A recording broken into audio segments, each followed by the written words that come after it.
Hello and welcome in the rice. आज हम discuss करेंगे French revolutions which is a topic of world history. In 1774 Louis XVI of the Bourbon family of kings ascended the throne of France। मतलब 1774 में Luce 16 of the bourbon family जो king थे वहाँ पे bourbon family के Luce 16 उन्होंने thrones ascended किया था ऑफ द फ्रांस।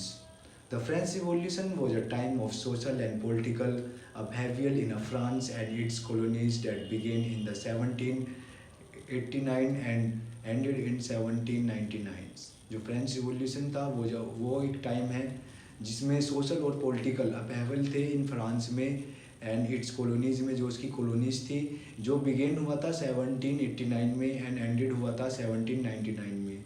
ये एक पॉलिटिकल और सोशल मतलब रिवॉल्यूशन था जिसने पूरा वहाँ की सब कुछ चेंज कर दिया था। जहाँ पे मोनार्की थी उसे डेमोक्रेसी में चेंज कर दिया था। Inspired by liberal and radical ideas its overthrew the monarchy influenced by the decline of absolute monarchies in other parts of Europes. ये जो था इंस्पिरेशन था ये एक लिबरल से, जिसमें रेडिकल आइडियाज़ इसने ओवरथ्रू कर दिया था, मोनार्ची को उखाड़ के फेंक दिया था। ये इन्फ्लुएंस जो था ये इसने डिक्लाइन कर दिया था एब्सोल्यूट मेजोरिटी को, जो कि अदर पार्ट्स में थी यूरोप के। The French involvement in the American revolutions, French का इन्वॉल्वमेंट था अमेरिकन रिवॉल्यूशन में 1776 में। वो ज costly affairs that left the country in the state of near bankruptcy.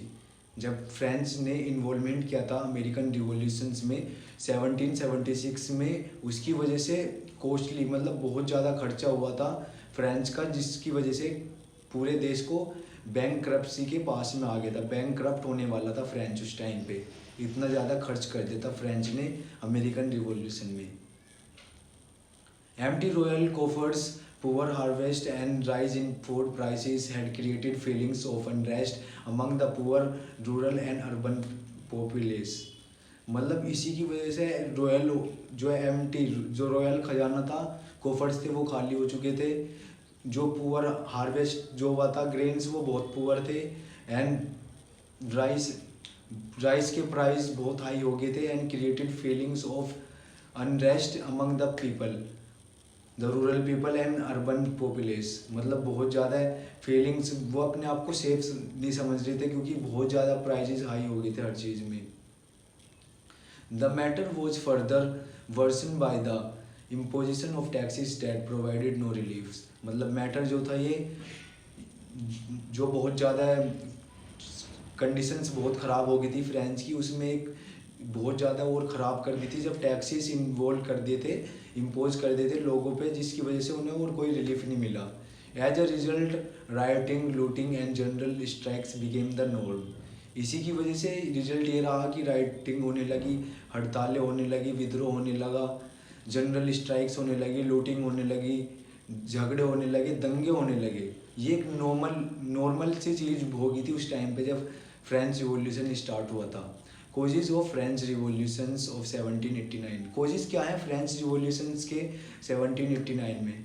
First आता है socials. The social conditions in France in the late 18th century were very extremely unequal and exploitative. जो socials condition थी France में late 18th century में वो बहुत ख़राब हो चुकी थी, अनइक्वल हो चुकी थी। मतलब किसी को इंसाफ नहीं मिल रहा था, सब अपने अपने में लगे हुए थे और बहुत ज़्यादा एक्सप्लॉइटेटिव हो गई थी। जो सेकंड आता है इकोनॉमिक कोजेज आता है फ्रेंच रिवॉल्यूशन का। As a result of numerous war waged by Louis 16 the state coffers was empty. जिसकी वजह से इकोनॉमी बहुत ज़्यादा ख़राब हो गई थी, जिसमें जो फ्रेंच के किंग थे लुई 16 उन्होंने अपना इन्वॉल्वमेंट कर दिया था अमेरिकन रिवॉल्यूशंस में, जो उनकी वॉर्स चल रही थी ब्रिटिश के अगेन। उसकी वजह से उनके जो कोफर्स थे, रॉयल खजाना था, वो खाली हो चुका था। इसमें पॉलिटिकल कोज आता है जो Bourbon kings of France Louis 16 के, वो एक्सट्रीमली आउटकास्ट जो लग्जरी लाइफ जीते थे, उसकी वजह से this led to a lot of discontentment among the masses. जो भीड़ थी वहाँ पे लोग थे, उनके अंदर एक फीलिंग्स बहुत बेकार फीलिंग आ रही थी कि हम यहाँ पे एक्सट्रीम पॉवर्टी में, वाइड स्प्रेड हंगर हो चुका था, बहुत भूखमरी थी और जो किंग्स है वो लग्जरी लाइफ जी रहा है। इसकी वजह से एक ये कोज था इसका फ्रेंच रिवॉल्यूशंस का। सिग्निफिकेंस क्या था फ्रेंच रिवॉल्यूशंस का? For its falls, French revolution is highly regarded as a turning point in the modern history as the rise of new ideas steeped in liberalism, entitlement and democracy. इसकी वजह से एक ऐसा fault था जिसमें turning point हो गया था मॉडर्न हिस्ट्री में, न्यू आइडियाज़ आने लगे थे, लिबरलिज्म्स, लोग आज़ादी चाहते थे, वहाँ पे एनलाइटमेंट, लोगों को ज्ञान प्राप्त हुआ था, मतलब लोगों को नॉलेज आ गई थी। लोग पहले बेवकूफ़ रहते थे, ज़्यादा ध्यान नहीं देते इन चीज़ों पे। तो उसके बाद एक डेमोक्रेसी आ गई थी, डेमोक्रेसी क्रिएट हो गई थी। वोट आर द, एक क्वेश्चन डिस्कस करते हैं, short question, what are the main causes of the French revolutions? Despotic rule of the Louis 16 ये कोजेज है। Despotic rule, division of French society, डिवीजन किया गया था फ्रेंच सोसाइटी को, मतलब डिफरेंट टाइप्स में, फ्रेंच डिफरेंट रीजन्स में, डिफरेंट एरिया में फ्रेंच सोसाइटी को डिवीजन कर दिया गया था। और वहाँ पे राइजिंग प्राइजेज, जो राइज होने लगा था प्राइजेस का, और मिडिल क्लास, जो मिडिल क्लास थी वो सबसे ज़्यादा परेशान थी, उनके पास जॉब्स नहीं थे, उनके पास खाने के लिए नहीं था, वो बहुत हंगर, वाइड स्प्रेड हंगर था पूरे में, लोगों के पास पैसा नहीं था, खजाना ख़त्म हो चुका था, सरकारी खजाना, रॉयल खजाना। तो एक ये बहुत बड़े कोजेस थे जो इसमें फ्रेंच रिवॉल्यूशंस को एक जन्म दिया था, जिसकी वजह से मॉडर्न हिस्ट्री पूरी चेंज हो गई थी। वर्ल्ड में डेमोक्रेसी